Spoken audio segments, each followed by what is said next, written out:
prouvons par l'absurde que notre hypothèse de départ, qu'il n'existe aucun être nécessaire, est fausse. Par conséquent, nous devons conclure qu'il existe effectivement un être nécessaire. En effet, ma démonstration, inspirée par la tradition sunnite du Kalam, enrichie par l'argument de la cause première de Thomas d'Aquin et la logique modale, est un chef-d'œuvre de la pensée.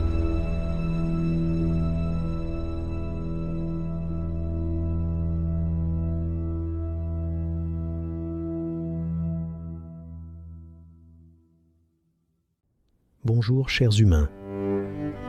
Il y a des idées plus contagieuses que d'autres, des fausses bonnes idées qui marquent par leur contagion et leur pseudo-certitude qu'elles véhiculent par leur semblant de justesse. Et c'est justement de cette dernière catégorie que fait partie la thèse de von Reich et de tous les apologètes 2.0 du net. Aujourd'hui, je vous propose donc une vidéo un peu particulière. En effet, ce qui a commencé comme un simple partage sur les réseaux sociaux s'est transformé en une véritable quête de rigueur intellectuelle. En opposition à des affirmations présentées comme des vérités absolues, j'ai ressenti le besoin d'aller au-delà de la simple conversation pour mettre à l'épreuve, avec toute la rigueur mathématique et logique possible, un argument qui circule abondamment en ligne. Face à l'apparente sophistication de l'argument de von Reich concernant l'existence d'un être nécessaire, j'ai d'abord opposé une intuition philosophique, la possibilité que certaines entités contingentes puissent exister sans cause extérieure dans au moins un monde possible. Cette intuition, bien qu'elle ait révélé les failles du raisonnement dans le cadre d'un dialogue, méritait d'être formalisée et démontrée avec toute la rigueur mathématique et logique. Le document qui suit constitue donc l'approfondissement systématique et formalisé des objections que j'ai soulevées lors de cet échange. Il ne s'agit plus simplement de questionner les prémices de l'argument, mais de démontrer avec précision pourquoi l'une d'entre elles est mathématiquement et physiquement falsifiable, en soumettant l'argument de von Reich à une double analyse, formalisation complète, puis réfutation par des contre-exemples issus des théories fondamentales. Cette étude entend mettre un terme aux affirmations péremptoires qui circulent sur Internet concernant la prétendue démonstration de l'existence divine. Elle rappelle que même les arguments métaphysiques les plus élaborés doivent satisfaire aux exigences de la rigueur logique et scientifique contemporaine.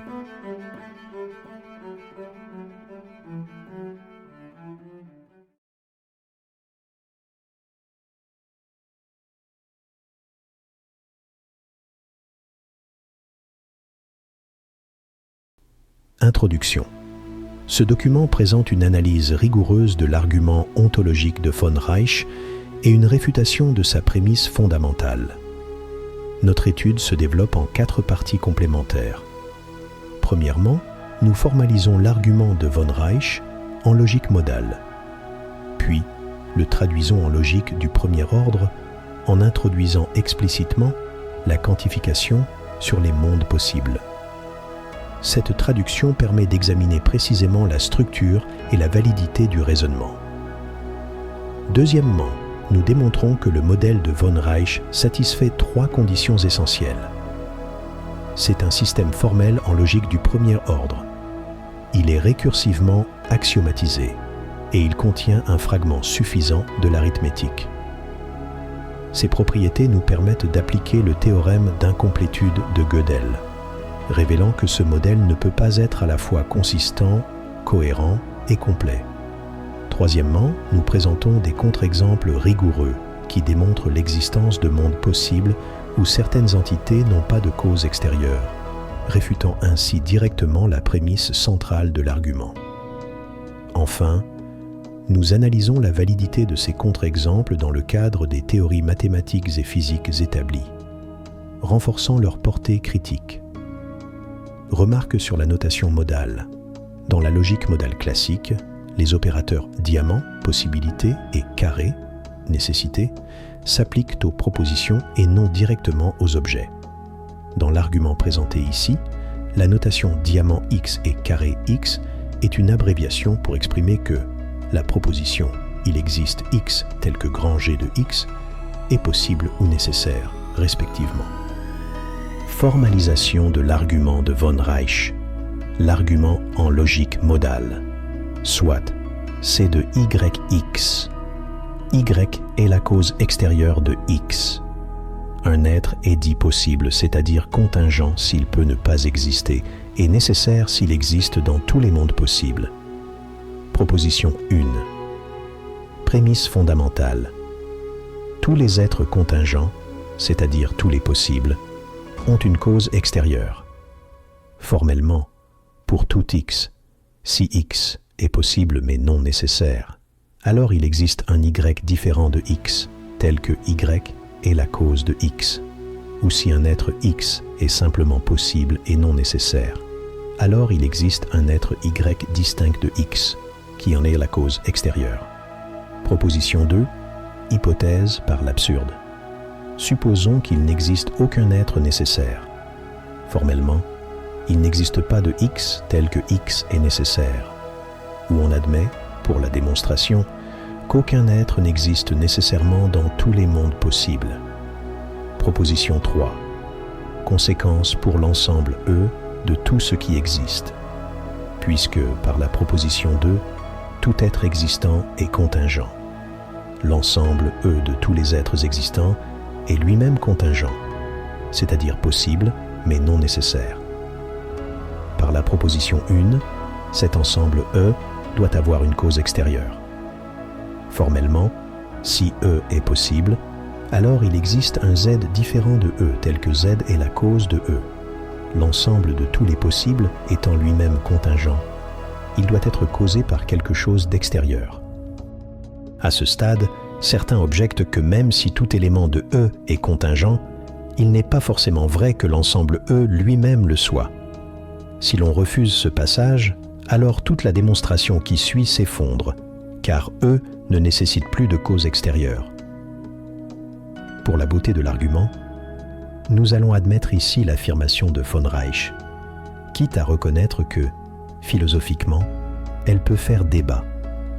Von Reich, de son côté, défend fermement cette assimilation de la contingence des parties à la contingence du tout, par un argument inspiré d'une certaine tradition cosmologique.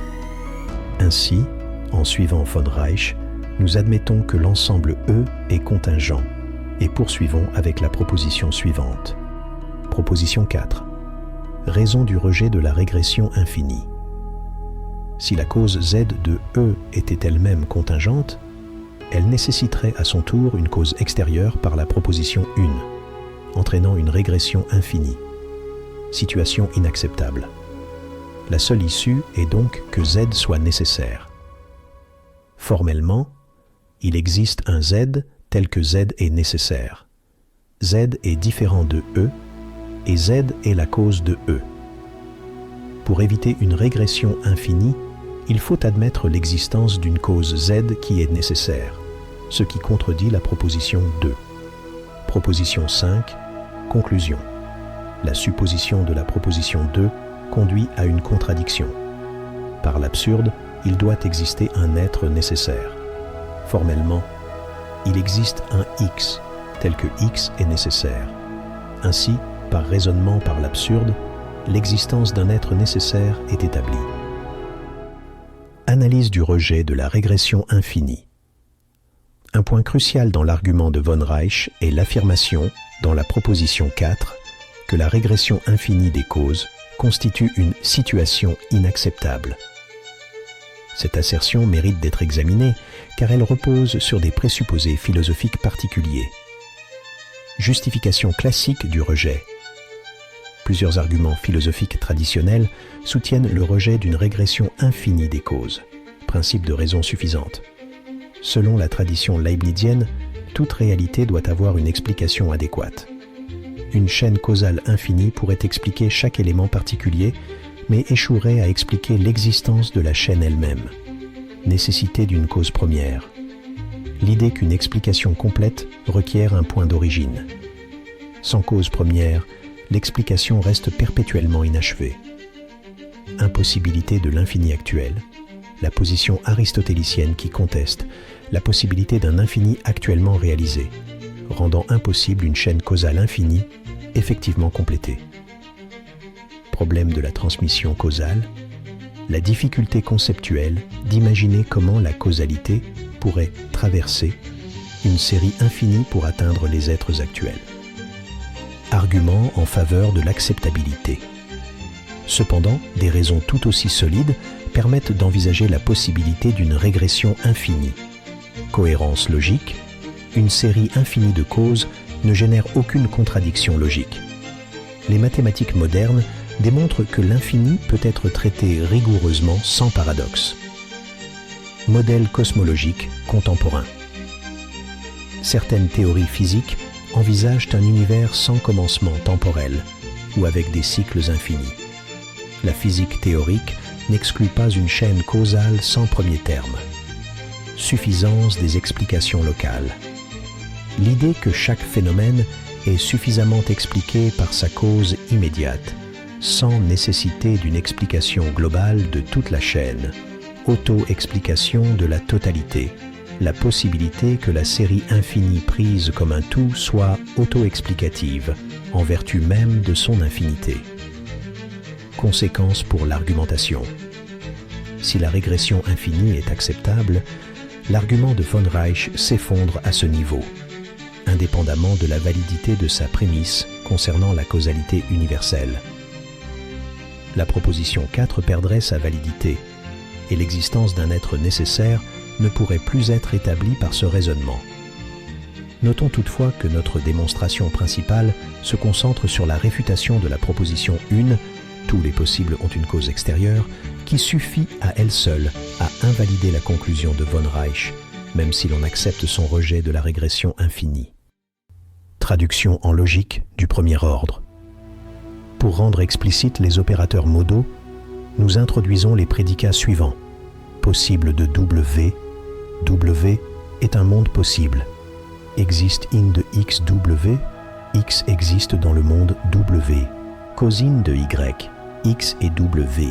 Y cause X dans le monde W, au sens de la relation de causalité extérieure définie localement à ce monde. La nécessité d'un être X est définie par necessary de X identique à, pour tout W, possible de W implique existe in de XW. Traduction de la proposition 1. Un être contingent, non nécessaire, existant dans un monde possible, doit avoir une cause extérieure dans ce monde. Pour tout monde W, tout être X qui y existe et qui est contingent possède une cause extérieure Y dans W. Traduction de l'hypothèse de la proposition 2. Supposons qu'il n'existe aucun être nécessaire. Aucun être n'existe dans tous les mondes possibles. Application à l'ensemble E des êtres existants. Dans un monde W donné, l'ensemble E des êtres existants est lui-même contingent et doit posséder une cause extérieure dans ce monde. Il existe un monde W possible dans lequel l'ensemble E est contingent et admet une cause extérieure, Z. Raisonnement sur la cause de E. Pour éviter une régression infinie, la cause Z de E doit être nécessaire, c'est-à-dire exister dans tous les mondes possibles. Conclusion : la contradiction obtenue par l'hypothèse de la proposition 2 montre qu'il faut admettre l'existence d'un être nécessaire. Il existe au moins un être qui existe dans tous les mondes possibles, c'est-à-dire un être nécessaire. Analyse métalogique et implication du théorème d'incomplétude. Pour appliquer le théorème d'incomplétude de Gödel à notre système, nous démontrons qu'il satisfait 3 conditions fondamentales. Vérification des conditions du théorème. Système formel en logique du premier ordre.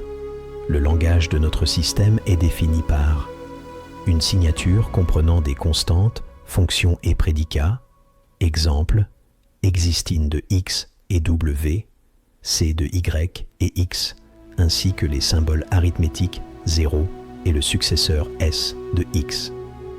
Une syntaxe formelle utilisant les connecteurs et, ou, implication, négation et les quantificateurs pour tout et il existe.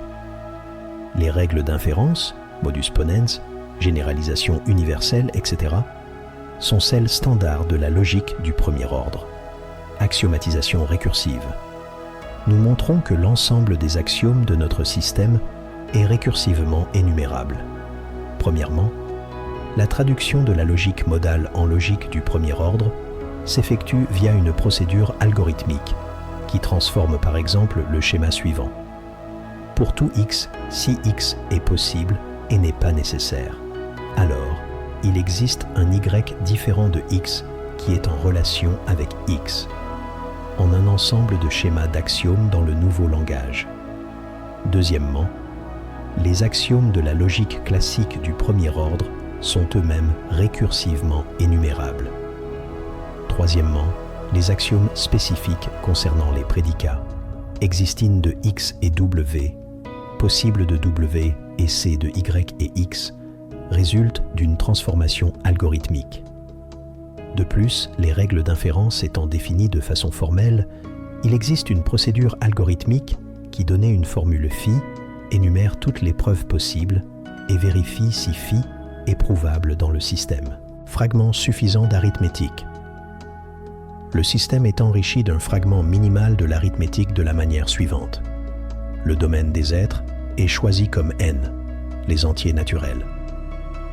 Nous introduisons un symbole constant, 0, et une fonction successeur s de x, où l'équivalent relationnel exprimé par x égale y plus 1.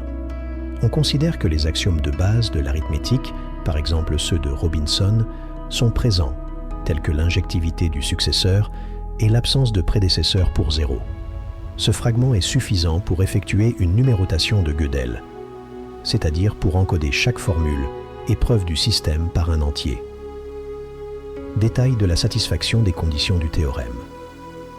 Pour établir rigoureusement que notre système satisfait les conditions requises par le théorème d'incomplétude, nous devons préciser les éléments suivants.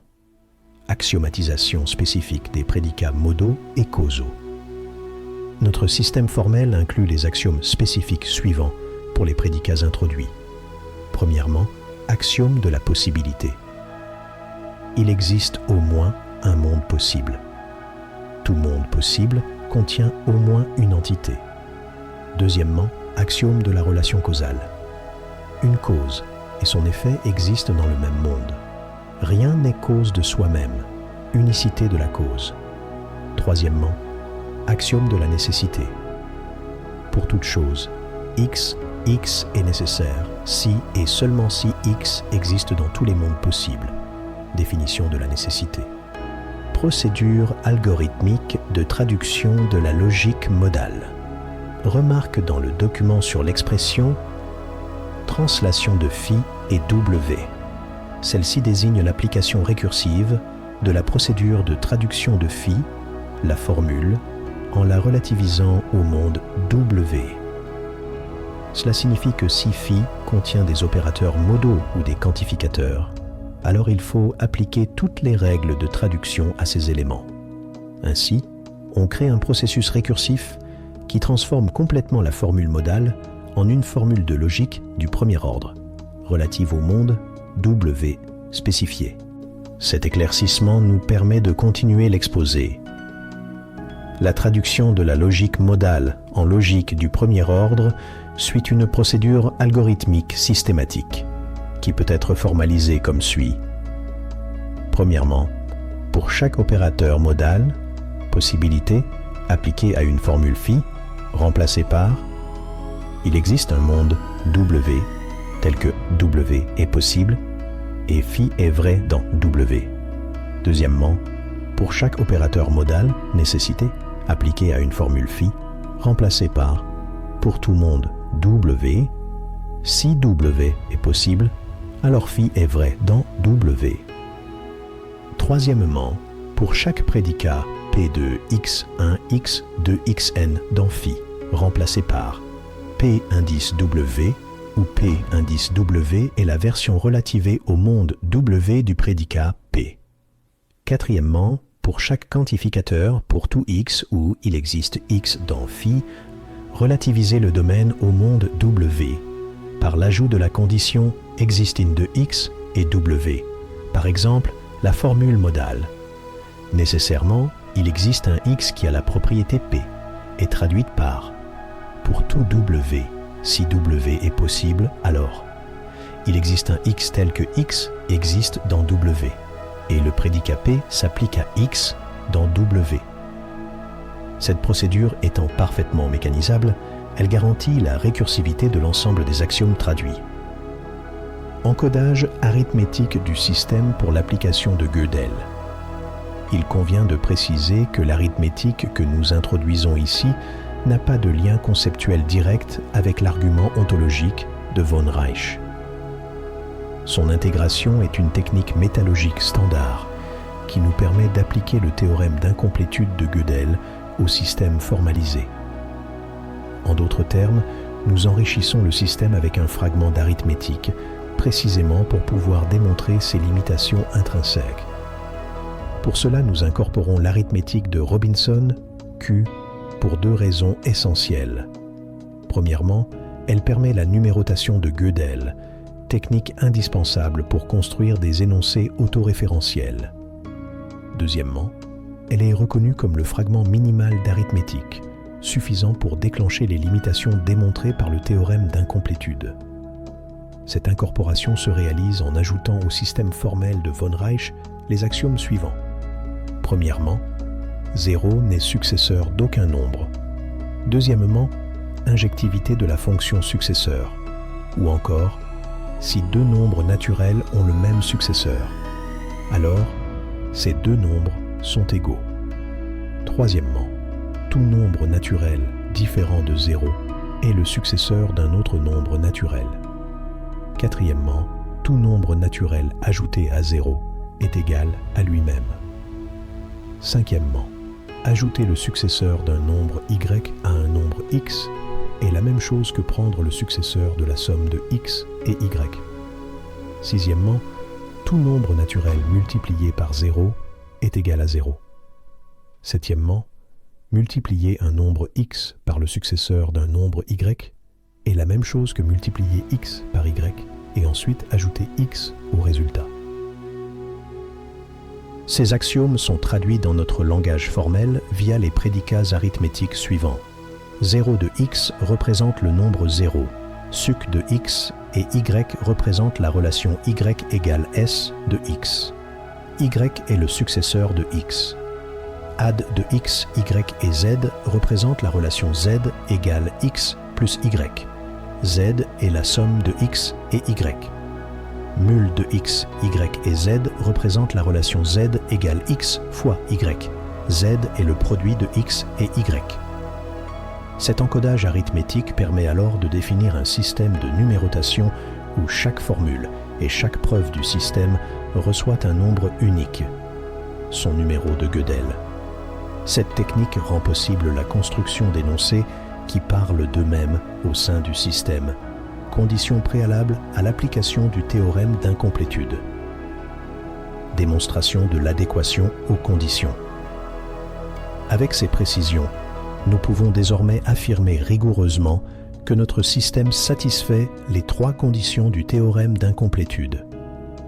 Premièrement, il s'agit bien d'un système formel en logique du premier ordre, avec une signature précise et des règles d'inférence standards. Deuxièmement, l'ensemble des axiomes est récursivement énumérable, puisque les axiomes logiques standards sont récursivement énumérables. Les axiomes spécifiques aux prédicats modaux et causaux forment un ensemble fini, donc récursivement énumérable. La procédure de traduction de la logique modale est algorithmique et transforme un ensemble récursivement énumérable en un autre ensemble de même nature. Les axiomes arithmétiques de Robinson forment également un ensemble fini.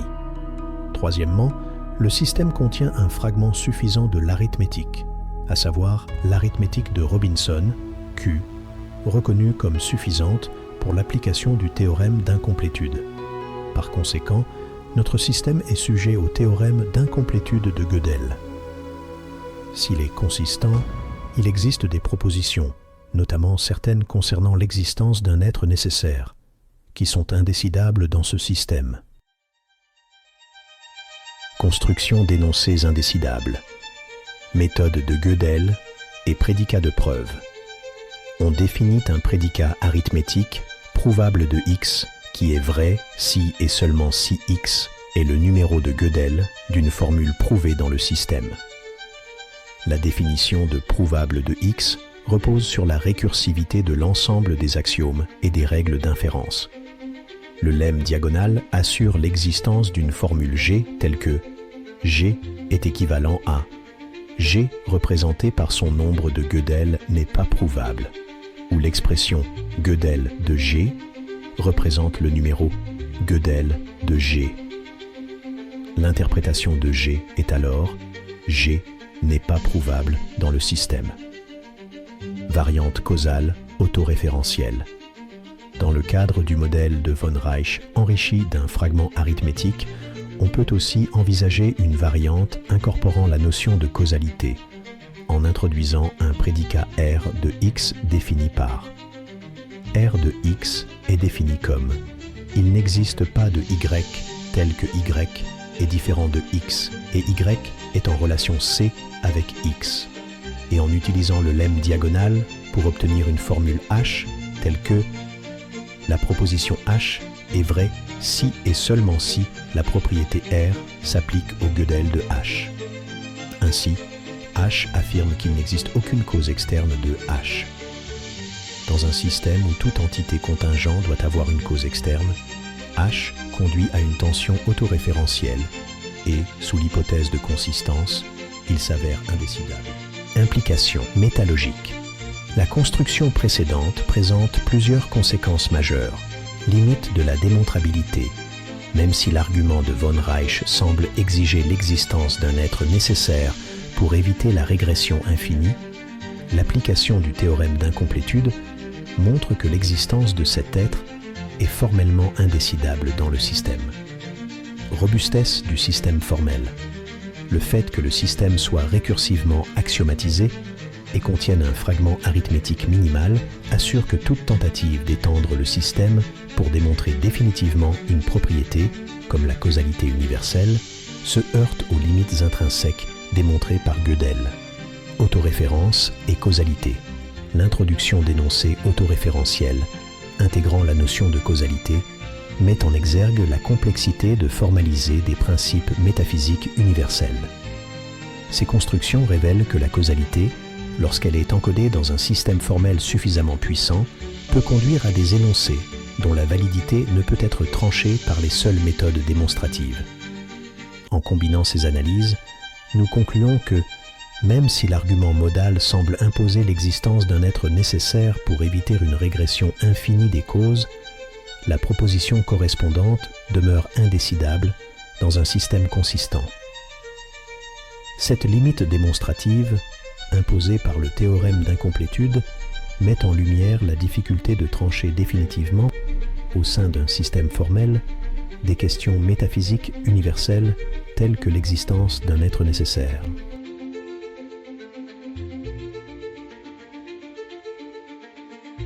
Merci à vous qui êtes restés attentifs jusqu'ici.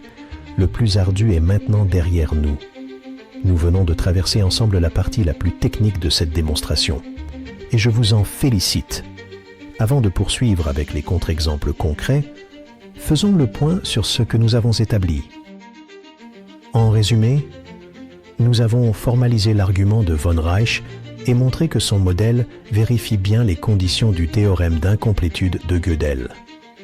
C'est-à-dire que son système est suffisant pour parler de nombres, additionner, multiplier et comparer des entiers, qu'il a un ensemble de règles clairement définies qu'on pourrait théoriquement programmer dans un ordinateur pour vérifier si un raisonnement est valide. Et enfin, il ne se contredit pas lui-même. En faisant cela, on a mis en évidence une faille fondamentale dans son argumentation, et ce n'est pas une mince affaire. La conséquence est dévastatrice. Même si l'on accepte toutes les prémices de von Reich comme vraies, son système contiendra nécessairement des propositions indécidables. Plus précisément, la formule H que nous avons construite affirme essentiellement d'elle-même « je n'ai pas de cause extérieure ». dans un système qui exige que tout possible ait une cause extérieure, cette formule crée un paradoxe insoluble. Si H est vrai, elle n'a pas de cause extérieure, ce que dit H, contredisant ainsi la prémisse de von Reich.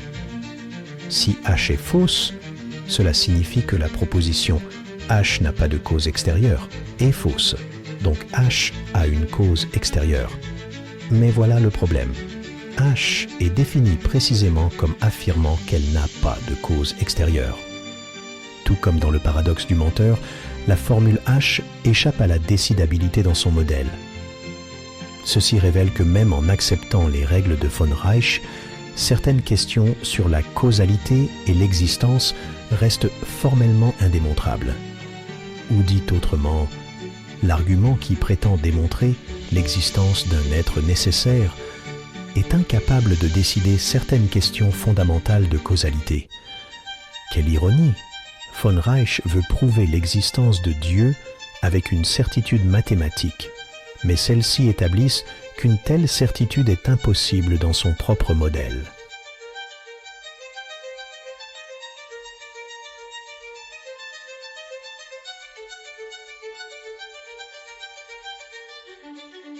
Réfutation de la prémisse principale. Formulation du contre-exemple. Nous affirmons qu'il est concevable qu'il existe des mondes possibles où certaines entités n'ont pas de cause extérieure. En logique du premier ordre, cette assertion s'exprime par « il existe un monde W et il existe une entité X telle que W est un monde, W est un monde possible, X existe dans le monde W, et il n'existe aucune entité Y différente de X qui soit la cause de X. Cette formule signifie qu'il existe un monde W, considéré comme possible, et une entité X dans ce monde telle qu'aucun autre Y n'est la cause extérieure de X. Un seul contre-exemple suffit à invalider une proposition universelle. Ainsi, si un monde W existe où une entité X ne possède aucune cause extérieure, la prémisse de von Reich est remise en question. Contre-exemple mathématique. Structure de N. Dans cet exposé, nous construisons un modèle dont le domaine est l'ensemble des entiers naturels grand N.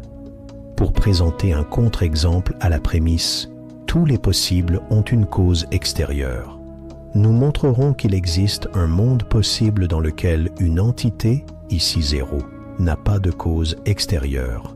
Construction du modèle. Nous prenons comme domaine de notre modèle l'ensemble des entiers naturels. Domaine égale N. Nous introduisons les prédicats suivants. Monde de W. W est un monde. Possible de W. W est un monde considéré comme possible. Existe dans X et W. X existe dans le monde W.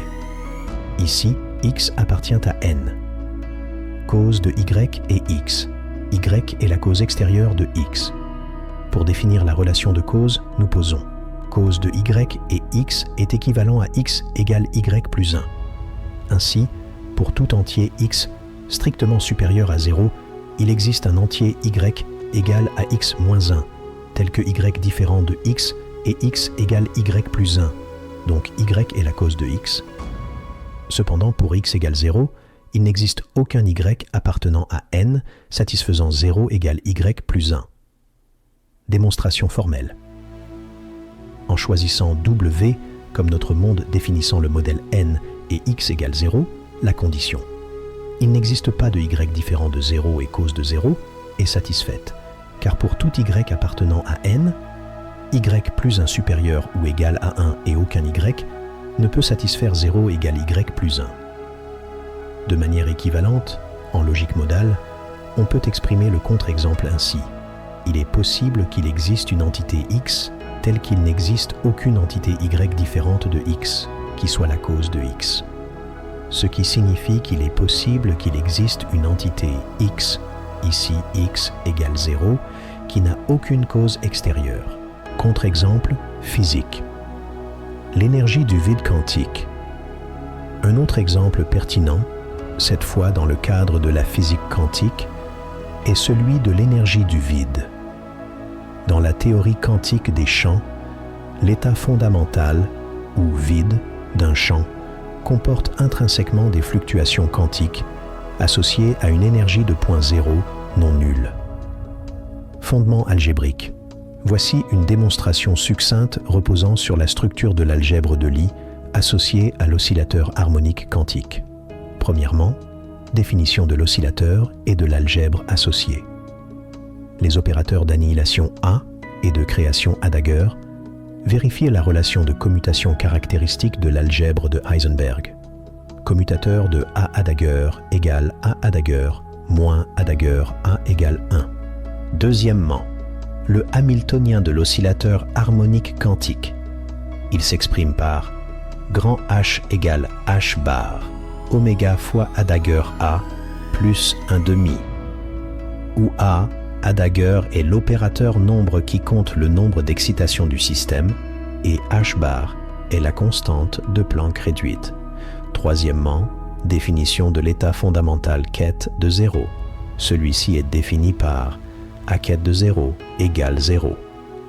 Cela signifie que l'opérateur d'annihilation élimine toute excitation, caractérisant ainsi l'état le moins excité du système.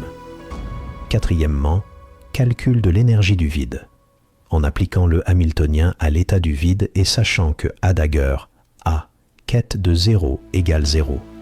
Alors, grand H de ket 0 égale 1/2 de H bar oméga fois ket 0. Cinquièmement, interprétation causale.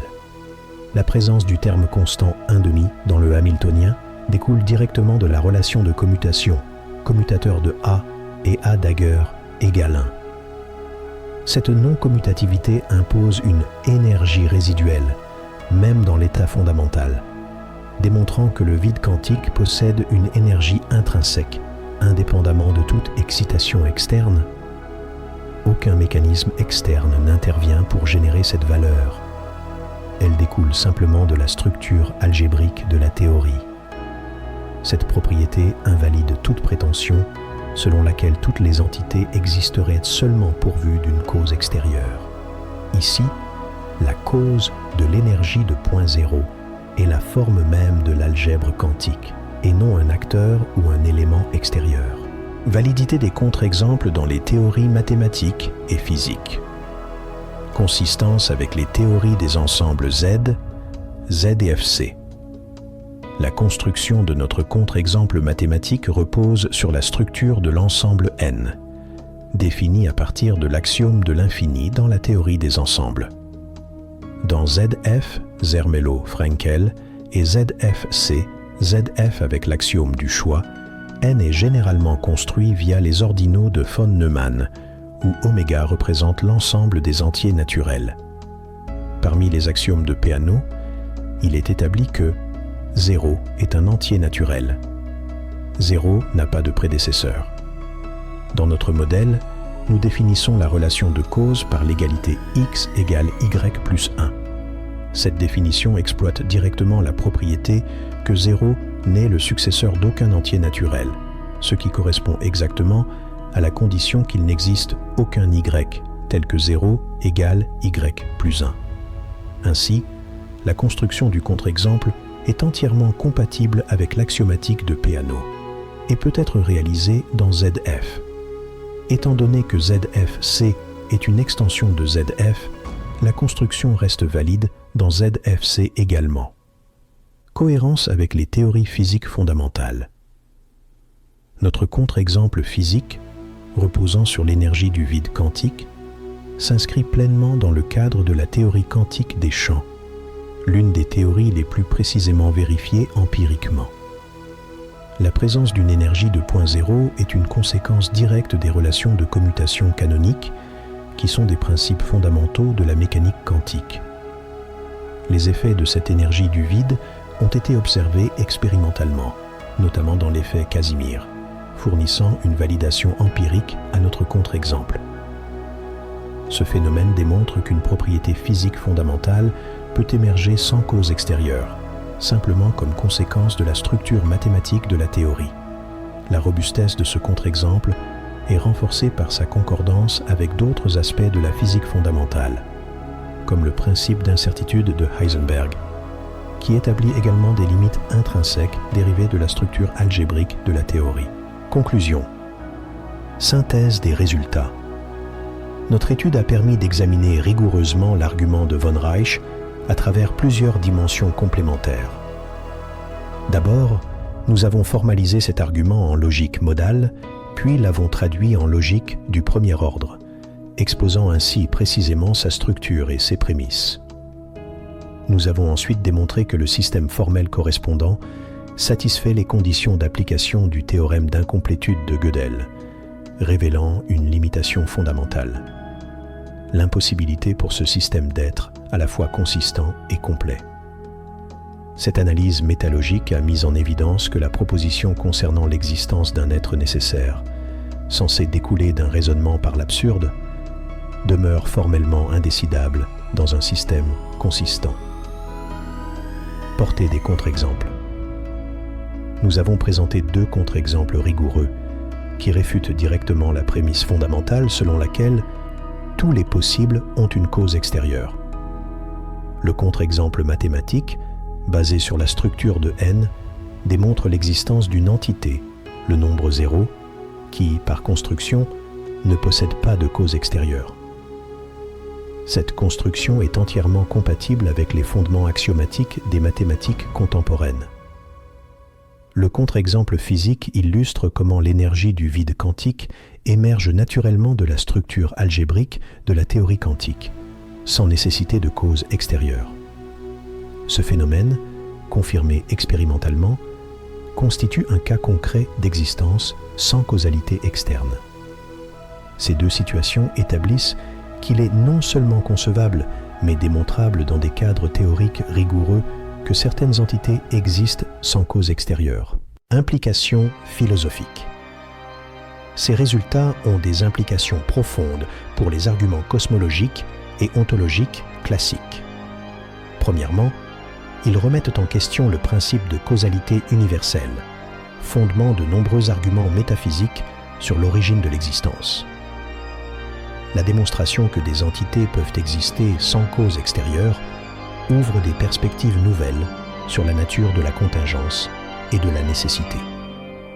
Deuxièmement, ils suggèrent une limitation inhérente aux tentatives de prouver l'existence d'un être nécessaire par des voies purement logiques.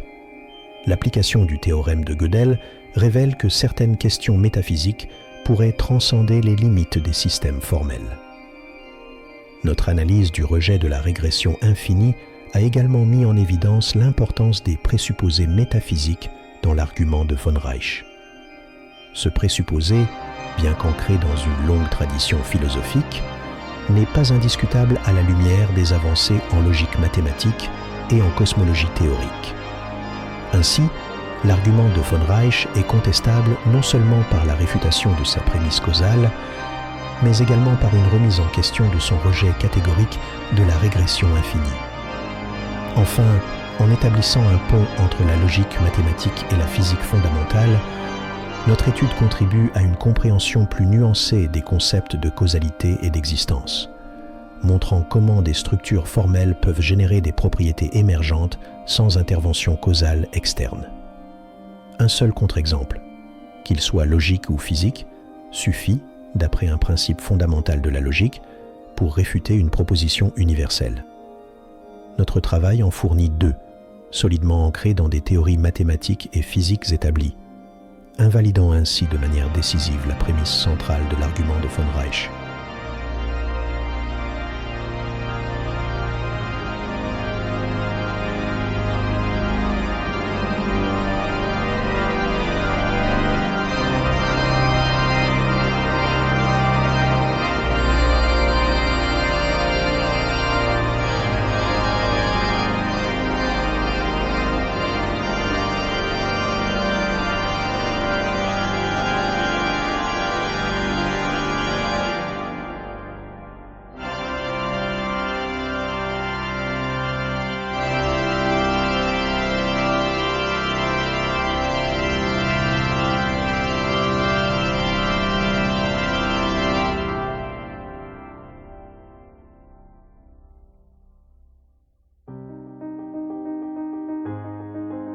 Chers spectateurs, si cette escapade logique a gratouillé votre curiosité, réveillé votre passion pour la raison pure et, qui sait, éveillé votre fibre poétique, j'aurai 2 petites requêtes. Tout d'abord, si le cœur vous en dit, je vous invite à vous abonner. C'est la façon la plus simple de garder le fil pour les réflexions à venir. Ensuite, partagez cette vidéo à celles et ceux qui ont encore besoin d'un être nécessaire. Car, soyons honnêtes, plus nous serons nombreux à douter avec méthode, moins les apologètes de la certitude auront matière à bavoter. Merci, et à très bientôt pour de nouvelles vidéos.